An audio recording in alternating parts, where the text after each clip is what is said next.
Kalpataru educational सर्व्हिसेसला first pre काउन्सिलिंगसाठी आलेल्या सर्व पालकांसाठी हा स्पेशली व्हिडिओ बनवतो आहे.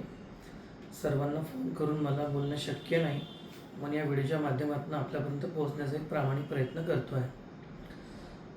बऱ्याचशा पालकांना खूप अपेक्षा घेऊन आले होते की त्यांना खूप इंटरनल डिटेल्स मिळावं, कॉलेजनुसार कट ऑफ्स किंवा इतर काही. तर मला सांगू इच्छितो की हे फ्री काउन्सिलिंगमध्ये देणं शक्य नाही आणि याच्या पलीकडेही भरपूर गोष्टी असतात.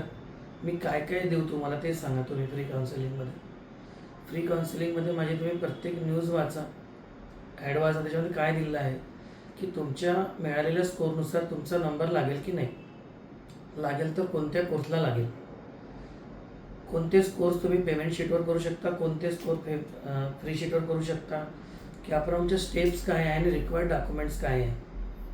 एवढी माहिती मी सर्वांना देतो आहे आणि अतिशय प्रामाणिकपणे वेळ देऊन देतो आहे. यापेक्षा अधिक मी नाही देऊ शकत, त्याबद्दल तुम्ही पण मला समजून घ्या. दुसरं महत्त्वाचं, जे सेल्फ करणारे मुलं इच्छुक आहेत तर त्यांनी थोडासा गांभीर्याने विचार करावा की आपल्याला परत प्रवेश प्रक्रिया करायची नाही आहे, एकदाच असते. त्यामुळे एक थोडीशी चूक तुम्हाला खूप महागात पडू शकतं. कारण मेडिकलच्या प्रवेश प्रक्रिया वाटतं तेवढं सोपं नाही आहे. तर माझा हा 14 वर्षाचा अनुभव आहे. एक चॉईस फिलिंग तुमचं कोणत्या कॉलेजमधून तुम्हाला घेऊन जाऊ शकतं. राऊंड प्रक्रियेचे नियम माहीत नसेल तर तुम्हाला खूप पुढे अडचणी येऊ शकतात. कॉलेजेसचे फी स्ट्रक्चरमध्ये आज मेडिकलचे खूप व्हेरिएशन आहे.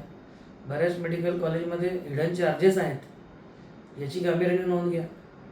एका कॉलेजला समजा 10-20 हजार जर हिडन चार्जेस असेल तर तुम्ही विचार करा 4.5 वर्षाचे किती पैसे जाईल.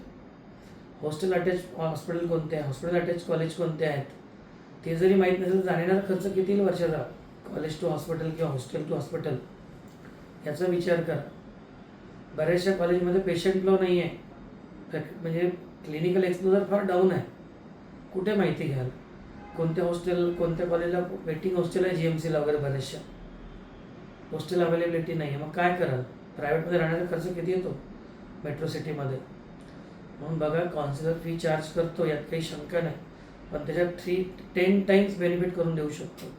राऊंड वाईज कटऑफ तुम्हाला माहिती आहे, SML वाईज कटऑफ माहिती आहे, राऊंड वाईज मागच्या वर्षीचा. कोणत्या राऊंडपर्यंत जर तुम्ही थांबले तर चांगलं कॉलेज मिळू शकते. कोणाला विचारलं तुम्ही, कुठून माहिती घ्यायला सर्व. म्हणून 10, 20, 15 हजार वाजवण्याच्या चक्करमध्ये नुकसान करून घेऊ नका. विचार करा. तुम्ही व्हिजिटला येऊन गेले म्हणून हा व्हिडिओ बनवतोय. माझ्याकडे फक्त 250 मुलांचंच मेडिकलचं काउन्सिलिंग होतं. त्यापेक्षा अधिक मुलांना आमची पेड काउन्सिलिंग सर्व्हिस मिळणार नाही. मग तुम्ही ओरल काउन्सिलिंग घेऊ शकता. ओरल काउन्सिलिंग फक्त 5,000 आहे महाराष्ट्रासाठी. प्रवेश प्रक्रिया तुम्हीच करणार, फक्त मी गायडन्स करणार. तुम्हाला जी काही मदत लागेल ते आम्ही ओरली करणार फोनवर. ही पण एक पेड काउन्सिलिंग तुम्हाला आफ्टर पेड काउन्सिलिंग नंतर तुम्हाला मिळेल, ओरल काउन्सिलिंग. काही बोलण्यामध्ये चुकलो असेल तर क्षमा करा, दिलगिरी व्यक्त करतोय. पण असं मी कधी कोणाला हर्ट करण्याचा प्रयत्न केला नाही. पण कधी बरेचसे पालकांना थोडंसरी आपण एखादी गोष्ट नाही सांगितली तर थोडं इगो हर्ट होतं. पण तुम्ही एवढं समजून घ्या की मी दिलेली माहिती समाधानकारक होती की नव्हती, त्यानंतर माझ्याविषयी तुम्ही आक्षेप घ्यायला पाहिजे. इथेच थांबतो. जय हिंद, जय महाराष्ट्र.